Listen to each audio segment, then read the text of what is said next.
Welcome to the Introduction to WorldCat Discovery webinar. This webinar is being presented on March 25th, 2020, and is being recorded. I will stop periodically to answer questions, so please keep your microphones muted until then, but feel free to type questions in the chat at any time. First, a little bit about me so you know who you're listening to. My name is Kendra Harrell, and I'm a librarian here at Texas A&M University, Texarkana. My contact info is on your screen. I'm working from home currently, but we'll be back in the library when the university reopens its doors. The best way to reach me right now is by email, but my office phone is forwarding to my cell phone, so if you need to call, feel free. I will pick up if I'm able. If not, please leave a message or send me an email as a backup. I'll be monitoring the LibChat, our online chat system, frequently, and other librarians will be monitoring it during the library's standard open hours. If you want to make an appointment for a Zoom meeting or a phone call to discuss something, please make an appointment at tamut.libcal.com/appointments or just send me an email. And I will review how to find our contact information on the library's website a little bit later. These are some of the other full-time librarians that can help you with library resources. Terry Stover is the library director, Nisha Frederick is our reference librarian, and Olivia Garcia is our electronic and digital services librarian. There are many other helpful people that work in the library as well that are not on this slide. Nisha and Olivia will also be monitoring the LibChat online chat service. So your university library is the John F. Moss Library in the University Center building of the TAMUT campus in Texarkana. The service desk is on the 3rd floor just inside the library entrance, and most of the books are on the 4th floor. The library does have a lot of books, but this presentation is mostly about our electronic resources because that's what we can access from home right now. We have a lot of ebooks, online journals, and other online resources that you can use without ever stepping foot in the library. So this course is meant to be a practical guide to using our new system, WorldCat Discovery. The goals are to learn how to find WorldCat Discovery, learn how to search and narrow down your search results, learn how to sign in, learn how to renew a checkout, learn how to find your course reserves, learn how to request an interlibrary loan, learn how to find LibGuides, the Ask Us chat, and other help features. So in order to find a resource, it's important to know what you're looking at. So when I talk about library databases, what am I really talking about? Well, a database is essentially a collection of information stored in electronic format. Sometimes a database can be general, like Wikipedia, an online crowdsourced encyclopedia. Sometimes databases are themed, like Wikipedia, the online Star Wars encyclopedia. Like those two, many databases are free to use, and like those two, many databases are not academic databases. The information that's stored in databases comes in many different types. Journal articles are a biggie, but other categories that you might see are newspaper and magazine articles, books, ebooks, videos, and images. Some of our databases focus only on one type of information, and some have a mix of different types. So when I say journal, what does that mean exactly? You can think of a journal as a collection of articles like a magazine, but usually with a lot fewer advertisements. Peer-reviewed journals are used by academics of all professions to update each other about their work, inform the world about new discoveries or changes in research, and to contribute to their field in a formal way. Journals are published on a quicker timetable than books, and because of that, they're more current and often more relevant to trending topics in a field of study. Because articles are relatively short, they can provide targeted, specific information about a single topic. Now, a vast majority of the library's journal articles are available through electronic databases, but there are still some in print in the library. These journals cannot be checked out, but they are available for use in the library only. So if you need to access a print journal or article while we are still closed, or if you're a distance student, just contact the library for assistance. So how are library databases different from Wikipedia? Well, there are a lot of ways, but let's talk about 3 main ones. One important distinction is that they're often not free, which means your tuition and government funding enables the library to purchase subscription for them that you are then able to use. And this is why it's important to use the library's website as a portal to access those resources, because if you try to access them through Google, you'll be directed to pay for content when you really don't need to. Another important difference is that library databases are aimed at academic content. So if you're searching for sharks, you're not going to find the video for Baby Shark, but rather journal articles about shark behavior or biology. Another one of the reasons that the information in library databases is different from Wikipedia is that a lot of it is peer-reviewed.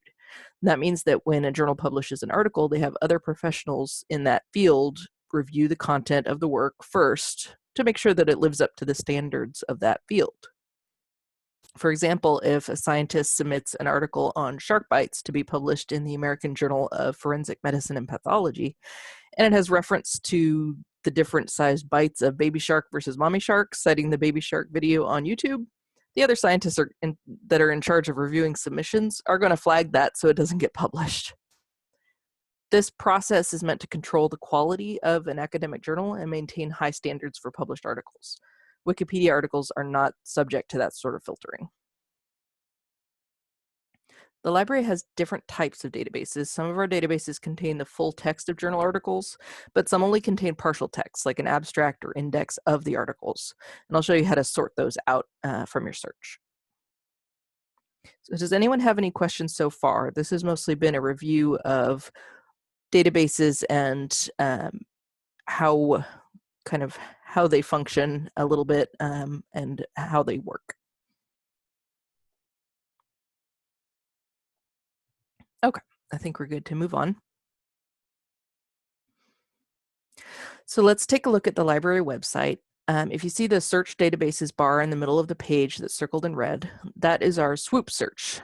And that is going to be going away by the end of the semester, maybe even by the end of the week. And it's going to be replaced with our WorldCat Discovery search bar. It's going to look very similar up to this point. For now, we have WorldCat Discovery on a separate page. You can get to it by clicking the link at the bottom of our menu, which is located on the screen with a red box around it in the lower left-hand corner of the screenshot. And you can still use the old swoop search while it's still on the website. The new search bar will look very similar, except it will have tabs across the top so you can choose a category before you search. If you want to search everything, that means it's the broadest search possible, but you can also choose just books or just articles or just videos. The book search will search for both print and ebooks, but once you have your search results, you can exclude one or the other. Now, WorldCat Discovery is replacing Swoop, but just like Swoop, it's a Google-style search. It searches most of our databases, and it will get you back a lot of results. But that can be a good and bad thing. If you enter a simple search keyword like bees, you'll get back over 42,000 results, and that's information overload. It's way too much to search through to find what you're looking for. In order to make searches more effective, we have to narrow down our topic and narrow down some other factors too. One way to get fewer, better search results is to add keywords to your search by using the Boolean operators or, and, or not. Using or in a database search means that you are searching for multiple keywords equally.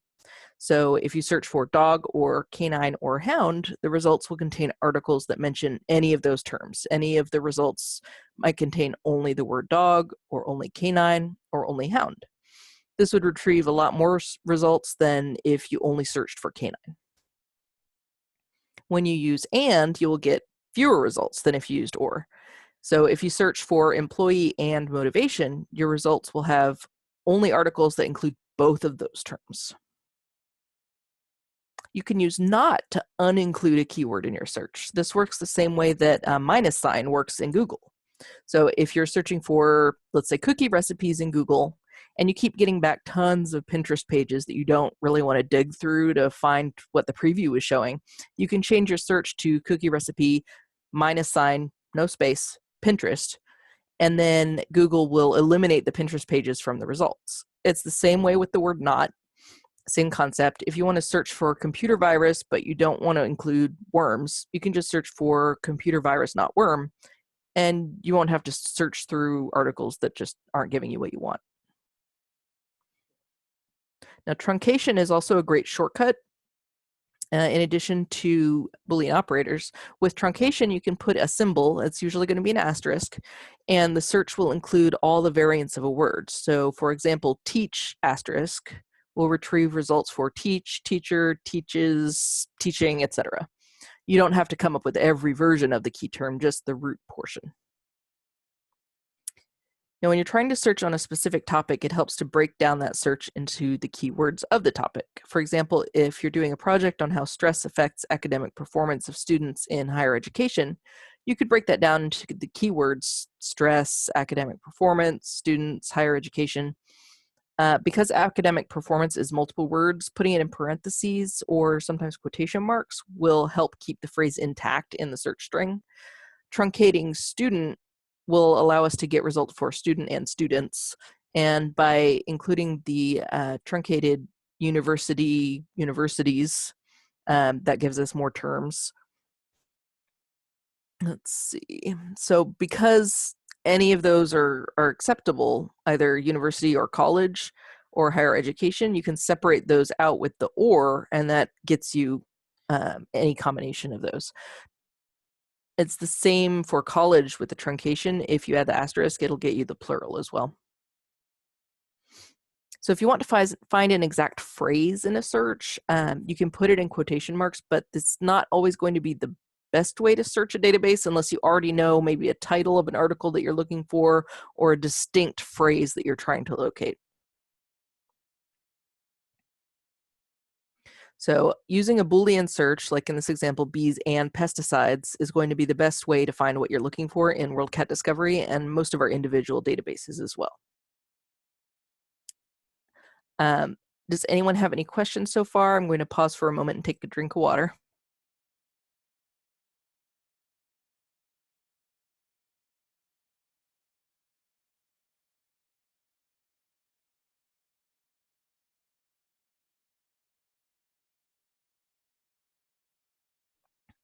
All right, let's move on. So let's go into an example search in WorldCat Discovery to find more search strategies and to see what the results page looks like. I put in a search under everything on those tabs that give you the different options to search for bees and Paul asterisk and pesticides. So Paul asterisk gets me pollen, pollination, pollinator, and any other word with that root. Now it could also get me useless words like polling or pollywog, but I'm hoping that combined with bees and pesticides, the terms will make sense contextually.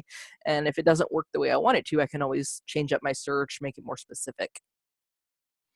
So first, let's look at how the results page is set up. There are limiters over on the side, on the left side, that help limit your results. And I've indicated that with the blue rectangle. Now in the center, the result boxes have a lot of resources inside them already without having to click through to the title of the document. And we're going to take a closer look at those. So the first result in the list is an ebook. You can either click the title to find out more information or choose view ebook, but the view ebook button and go directly to it. Over on the right side, where I've circled, you can also click on Cite to pull up a citation for the ebook in various different formats. You can click Link to get a link to the resource that you can use again later. Click Email to send information about the resource via email, or click Save to put the resource in your Saved Items folder in WorldCat Discovery. Now, please note that if you do choose to use the Save button, if you aren't logged in to WorldCat Discovery, the information will not be saved after your browsing session is over. And I'll show you how to log in just a little bit. So let's look at the limiters for a moment, and I'll explain what they mean. They are different from the swoop limiters that you might be used to, but the idea is still the same to narrow down your search results. So the top option is a toggle that keeps the limiter selections for your next search. So if you didn't get what you're looking for on your first search and you want to tweak it a little bit, you can just type in a new search, and the next results page that you get would keep the same limiters that you've already set. So it's very handy.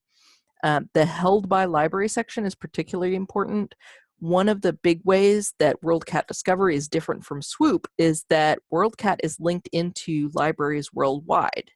So you can search more than just our library. You can search lots of libraries. Now, not all libraries are hooked into the system, but many are. The system searches A&M Texarkana and Texarkana College's resources by default, but if you check off libraries worldwide, you'll be opening up your search to any of the libraries that use WorldCat's system. That means that you might not have instant access to all the resources in your results, but you'll be casting a much wider net. And this is especially important when you're requesting an interlibrary loan, which we'll look at in more detail in just a little bit. So scrolling further down, looking at the limiters, there's a format limiter. So this is where you can choose if you want to narrow your search to only articles, only books, etc. If you click show more, you'll have even more options to choose from. And if you're looking for an academic article, you would choose article here. In the content type limiters, you can choose a few different options. Full text means that we have full access to the full text of the resource, and you won't have to go ask for an interlibrary loan in order to gain access.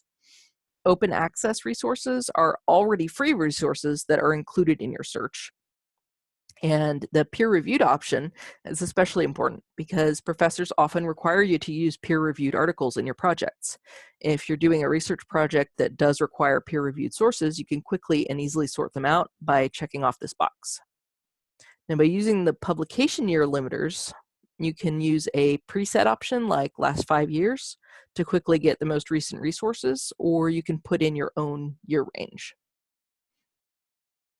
Scrolling down further, there are limiters that let you choose a specific author, subject, language, and more. I want to show you a little bit more about the subject limiter though. This is one way to narrow down your search results pretty quickly. If you're looking for results in a particular field, this is a good limiter to review. So please make sure to click on the Show More at the bottom of the checkboxes so you can actually expand the section fully and see all of your options. So let's say you find an article that you like and you want to look at the full article. If you click on View Full Text, you'll have to log into the university to get the article. This is that paywall issue. So you have to show that you are qualified and authorized to actually view this resource. If you're following along on your browser, you'll come across this page at that point. This is where you would log in with your university credentials, and the login is the same as your Eagle ID. So if you're having trouble logging in, you'll actually need to contact university IT. The library doesn't have access to reset the password, and just make sure to choose the right school to log into because the TC login and the A&M login systems are different. So once you've signed in, the article will load, and from there you can download a PDF, send it an email, and a variety of other options depending on the database that the article is from. Does anyone have any questions about doing a basic search in WorldCat Discovery?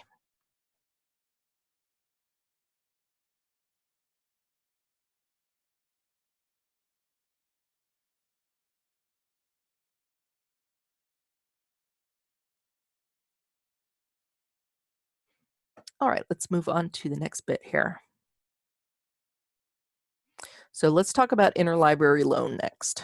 So interlibrary loan, or ILL, is a service that the library offers in order to fill temporary needs for resources that we do not currently own or have a subscription to.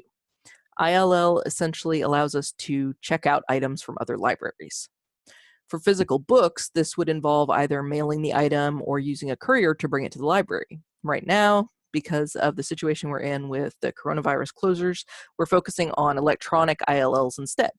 Many of the libraries that we would normally ask for loans are not open or not lending, and we're currently not loaning out items either. So the ideal electronic ILL would work like this.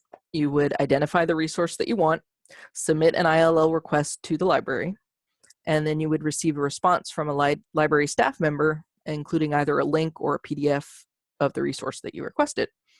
Now, not all ILL requests go as planned, but the library is attempting to help as best as we can, including sometimes purchasing an ebook copy of a resource if it is available. Just make sure to keep an eye on your email after you submit a request in case the library has questions.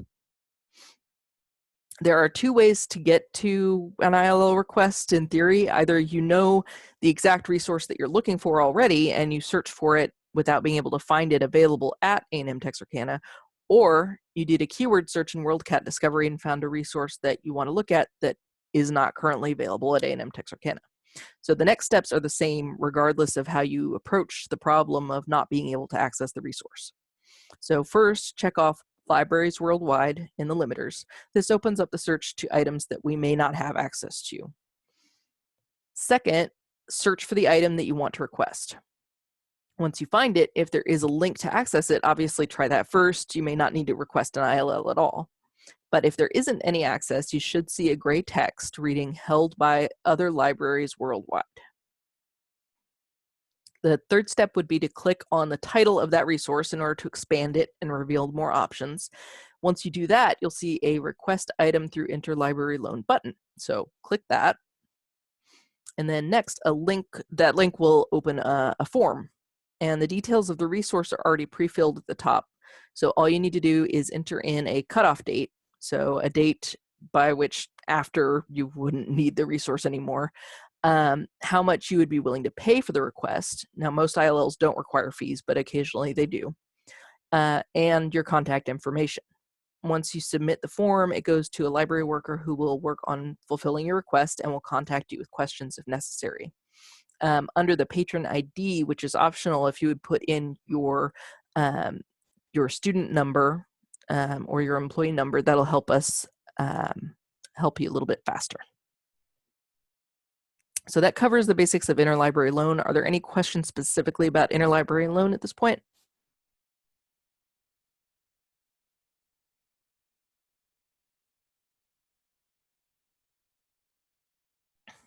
All right, we're going to move on with this section. So next we're going to talk about how to renew a book that you've checked out in WorldCat Discovery. Now, unfortunately, with the new system, we do not have the option to renew via text, but it's still very, very simple to do. So first, click the Sign In button in the upper right corner of the WorldCat Discovery screen. Now, if you need to find this screen and you're having trouble, just do any search from the WorldCat search bar, and the results page will have this button.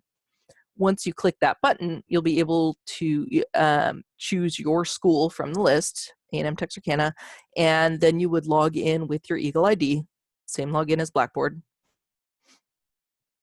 And once you're logged in, your name should be displayed in the corner instead of the login button. And if you click on your name, it expands the menu underneath your name and then choose My Account. In there, you'll see a list of the items that you have checked out. And as long as they're not overdue, you'll see a renew button, like the one that's circled in blue in the middle of the slide. Now, if you click on the renew button, it will tell you how many times you have renewed the item, and it will update the due date that's right there. Now, if the renew option isn't working right for some reason, or there's no renew button at all, or you're overdue, contact the library to find out what to do next. For course reserves, I'm going to show you first how to identify what your professor has put on reserve for you, and then I'll go over how to actually get access to the reserve books. So on the WorldCat Discovery screen, at the top, there's a gray bar with the course reserves link. If you're starting from the library's homepage, you can just do any quick search in the WorldCat search bar and you'll get to this page. Once you're on the course reserves page, you can search by course, instructor, or you can just scroll down and browse through the list to find the book information. The usual procedure for accessing course reserves is to go to the library and ask for the title at the front desk. Well, because the library is currently closed with extremely limited access even for staff, that's not the current procedure. While we are in this situation, the best way to get to course reserve material is to contact the library, preferably through the libraryhelp@tamut.edu email address, and just make sure to include as much information about the book you need as possible. That includes if you only need certain chapters or pages. Now, on request only, we will either find electronic access for the materials, or we will arrange for physical access, depending on the individual situation and title. We're trying to remain flexible and adaptable in this very unusual situation, so just be patient with us as we work to find solutions for you. Now, even after taking this class, you might still get stuck once in a while, and that's okay. The help, library guides, and schedule an appointment buttons are on every page of the library's website. The help button takes you to several ways to get assistance, including chat features and contact information. You can chat with a librarian at the John F. Moss Library during open hours, or if no one is available, it's 2 a.m., you can chat with a librarian from another library that's waiting to help you. Library guides, or LibGuides for short, are created by the library to help you find resources for a specific class or subject. There's about 77 or so guides currently, and we're always working on more. On the LibGuides page, you can search for a particular topic, and each guide has information on how to find books, ebooks, databases, and journals about that topic. It's a really good place to start on a project. On the schedule an appointment page, you can make an appointment to talk to a librarian about your project. You can pick the day and time from each librarian's calendar and let them know if you'd like their help with a specific topic or database. If you want, this can even be a scheduled phone call or Zoom meeting like this one, and just let us know when you schedule a time slot. And in order to get training on other library resources, you can make an appointment with a librarian, or you can check upcoming training classes that are already scheduled. That really wraps up the class. Does anyone have any questions on anything related to WorldCat Discovery or the library's website?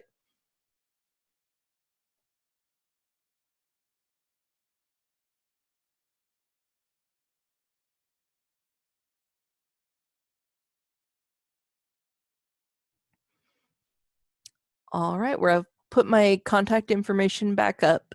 So if you need to ask me a question later or shoot me an email, feel free. And I will have this posted on our LibGuides in just a little bit. I'm going to go ahead and end the recording now.